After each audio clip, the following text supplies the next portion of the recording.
Hello warriors, welcome to my channel Nandini Ke Baat. Warriors, మీకు ఎప్పుడైనా ఇలా doubt వచ్చిందా?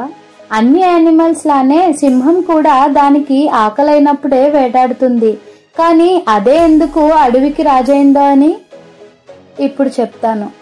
వేటాడే టైంలో దాని పవర్ ఏంటో చూపిస్తుంది. గర్జించే దాని స్టైల్, పంజా విసిరేటప్పుడు దాని కసి, ఇవే దాన్ని సింహాసనం వేసి కూర్చోబెట్టాయి. వారియర్స్, లైఫ్ లో ఒకటి గుర్తుపెట్టుకోండి, సమస్యలు వచ్చినప్పుడు సింహంలా వేటాడడం నేర్చుకోండి. మీ గర్జనకు, పోరాటానికి ప్రాబ్లమ్స్ మీకు లొంగిపోవాలి, అంతేకాని వాటికి మీరు లొంగిపోకండి. ఫర్ ఎగ్జాంపుల్, ఎప్పుడైనా మీరు అబ్జర్వ్ చేస్తే సింహం ఎంత ఫాస్ట్ గా పరిగెడుతుందో లేడీ కూడా అంతే ఫాస్ట్ గా పరిగెడుతుంది.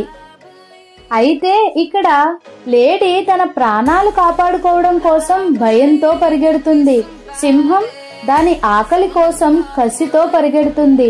అంతే డిఫరెన్స్. ఇక్కడ ప్రాబ్లమ్స్ ని చూసి పరిగెత్తేది లేడైతే ప్రాబ్లమ్స్ నే పరిగెట్టించేది సింహం.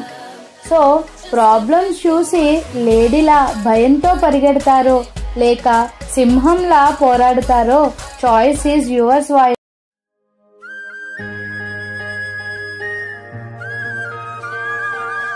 సపోర్ట్ చేయాలంటే సబ్స్క్రైబ్ అండ్ లైక్ చేయండి. ఫీడ్బ్యాక్ అండ్ కాంప్లిమెంట్ కోసం కామెంట్ చేయండి.